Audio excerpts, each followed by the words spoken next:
Bismillahirrahmanirrahim. Assalamu alaikum, students. In the last lecture, we defined the simple harmonic oscillator. We will continue with that. So, the topic is the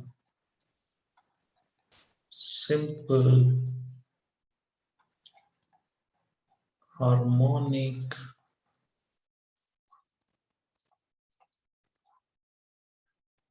oscillator. So, we continue with this topic in today's lecture. So, I write here continued.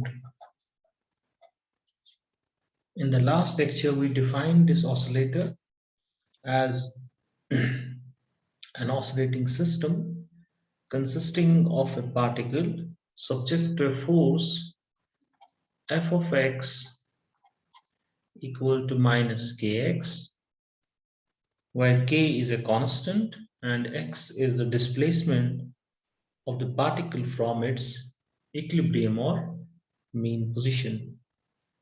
And we can alternatively define it in terms of potential energy.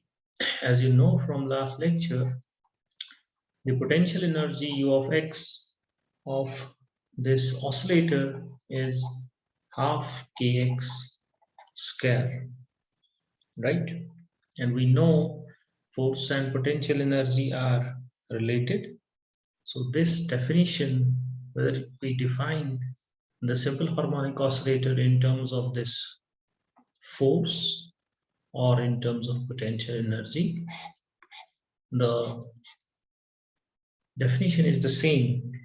They are equivalent, right?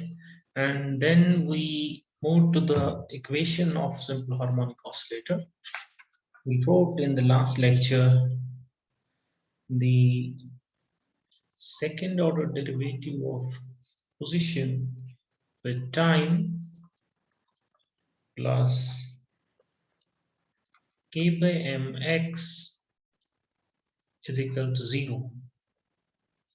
Or I can write it d2x by dt2 is equal to minus k by m times x. So whether you write it this way or this way is one and the same thing. Second order derivative of position with time is minus k by m times x.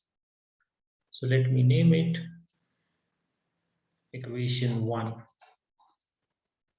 right? So it is equation of motion of simple harmonic oscillator. Now in today's lecture, what we are going to find, we're going to find its solution. By solution, I mean the function x of t. This x is here actually x of t. That means x of t is the function, let me write it, it is position time function. So if we find position time function of the simple harmonic oscillator, we can predict its position at any time, knowing its initial velocity and initial position. Of course, that's done. Once we obtain the position time function, then we can find the velocity time function, the function which gives us velocity at any time, v of t. We can find acceleration time function, which gives us acceleration at any time, knowing the initial conditions. How? If you know the position time function, you can differentiate that with respect to time and obtain a velocity time function. And velocity time function can be differentiated once again with time to obtain the acceleration time function. And we know x of t should be such that it satisfies this equation of motion. That means it should be such function which, if differentiated twice with time, should give us minus time as a constant times the function itself. I repeat, function is such that if you differentiate it twice with time, you will get function back. Of course, there will be negative times this constant as a multiplier. So let's move. So I write the solution of first is the solution of equation first is, what is the solution? X of t is x subscript m cos omega t plus phi. I name it equation second, where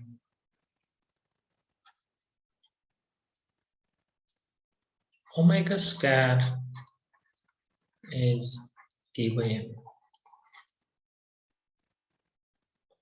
X is x of xm cos omega t plus phi, where omega squared is k by m. So you need to check it. This is your home assignment, home work. What you have to do, you have to check it. How you can check it? You go to the equation 1.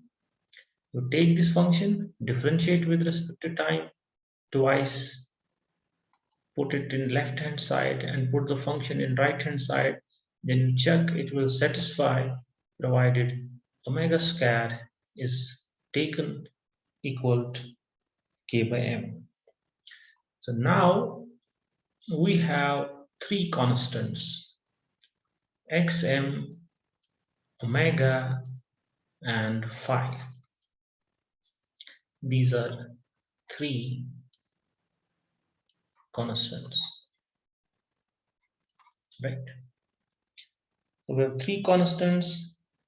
Omega is specified by equation 3, but xm and phi are undetermined and therefore still completely arbitrary.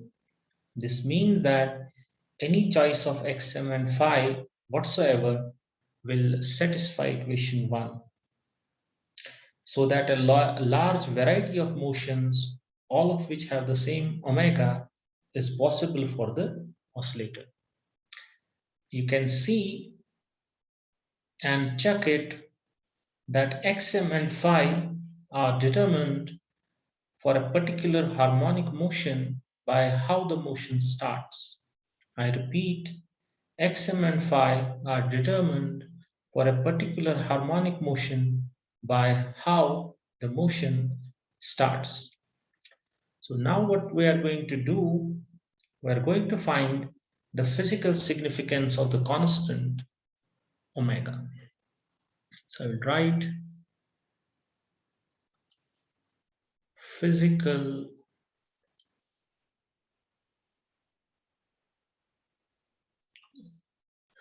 wrong spelling, physical significance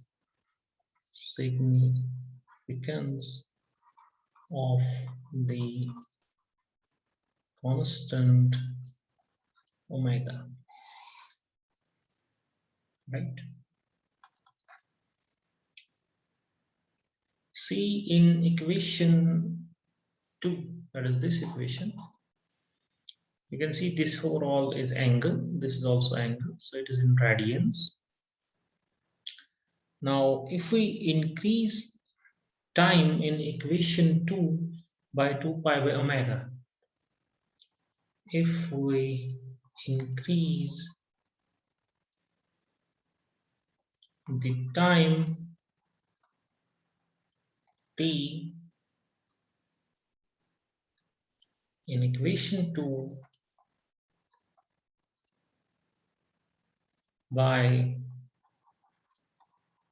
2 pi by omega, the function becomes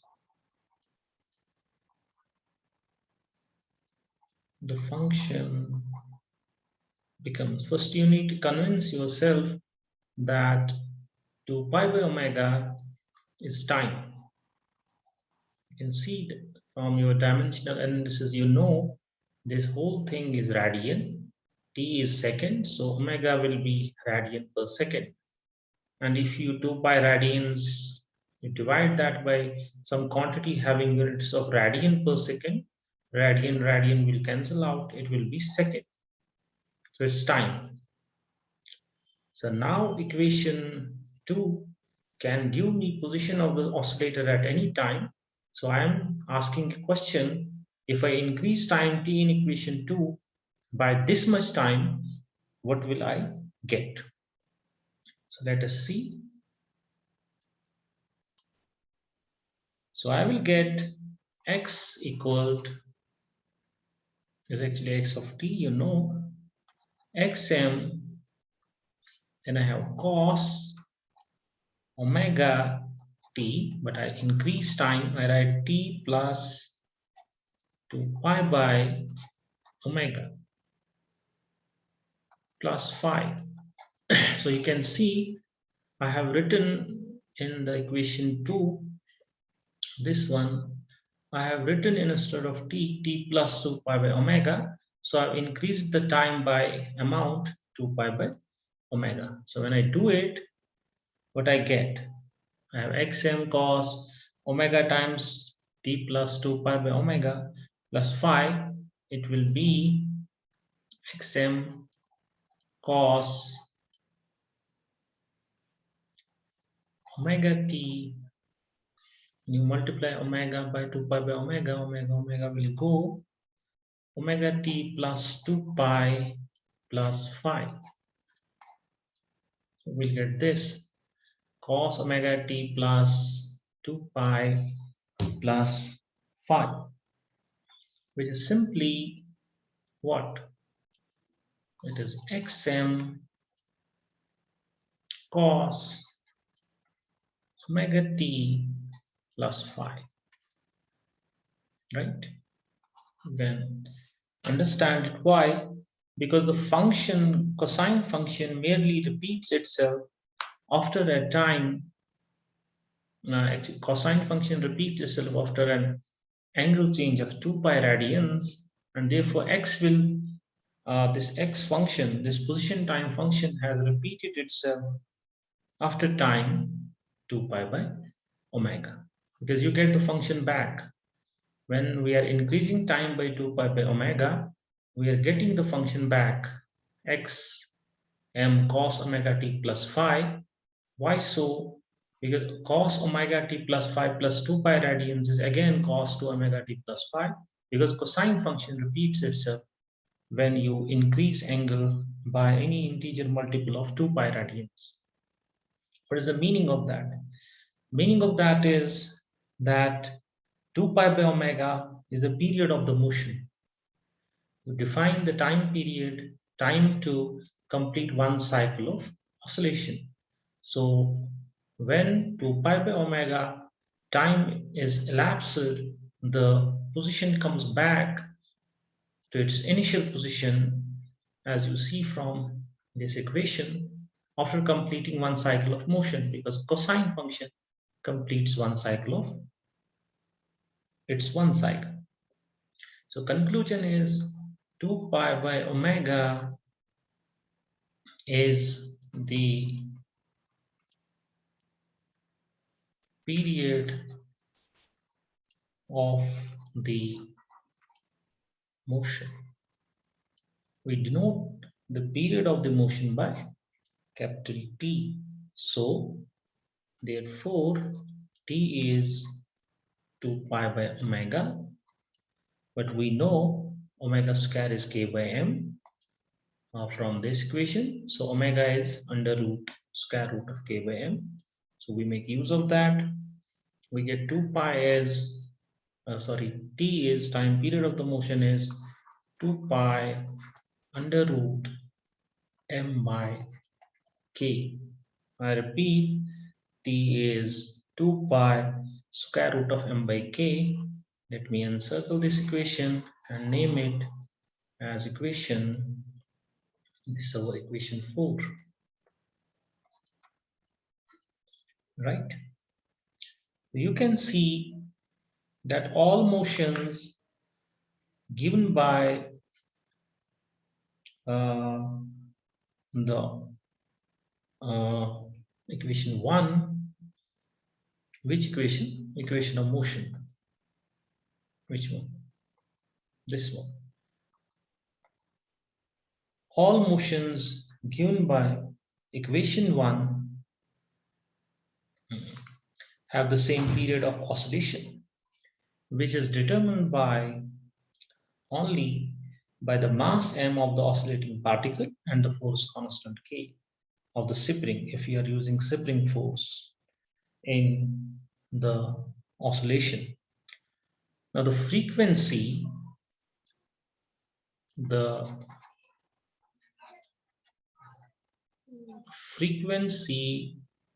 nu of the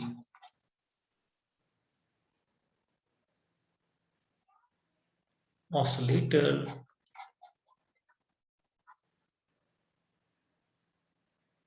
is the number of complete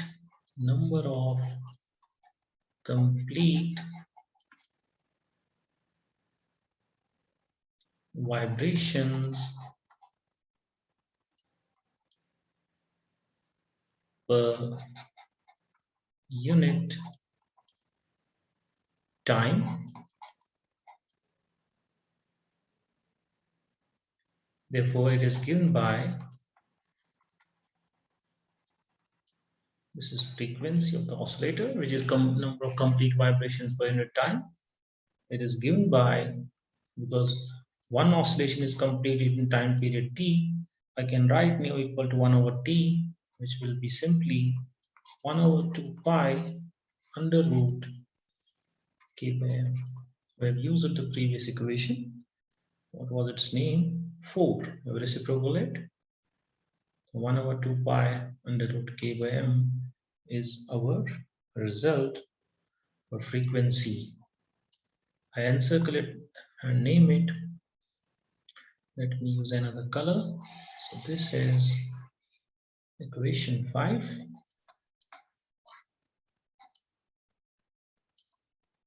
This is my equation 5. So the frequency of the oscillator is 1 by 2 pi under root k by m. Hence, you can write omega equal to 2 pi nu. Why so? Because 2 pi by omega is t. 2 pi by omega is t. So 1 by t is nu. So you can write omega equal to 2 pi nu, or you can write it 2 pi by t, because nu is 1 by t. Right?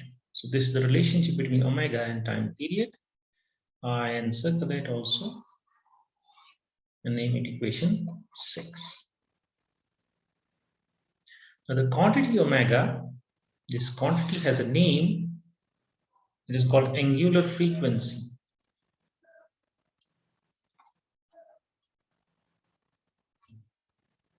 Angular frequency,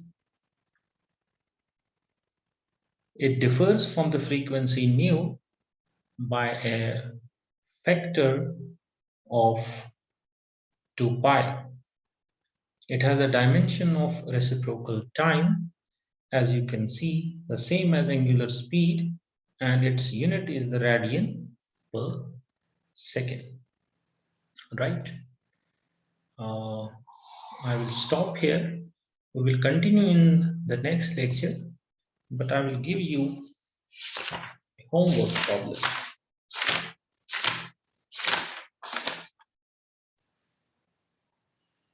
Your homework problem is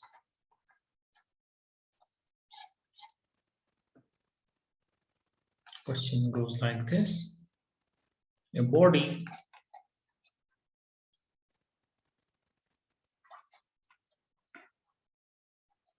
oscillates with simple harmonic motion according to the equation. What is equation? Let me write. X is 6.12 meter times cosine of 8.38 radian per second times t plus 1.92 radian. The question says find part A, the displacement, part B, the velocity, and part C, the acceleration at the time t equal 1.9 second. Find also D, the frequency,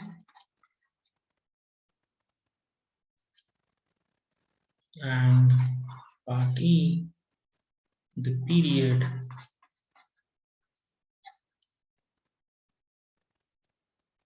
of the motion.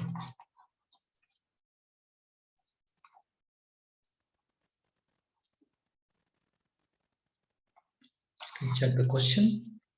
A body oscillates with simple harmonic motion according to the equation.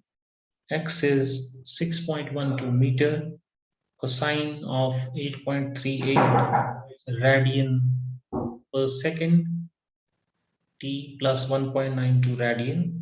Find the displacement, the velocity, and the acceleration at the time t equal to 1.9 second. Find also d, the frequency, and the period of the motion. This is all for today. Thank you. God bless you. Assalamu alaikum.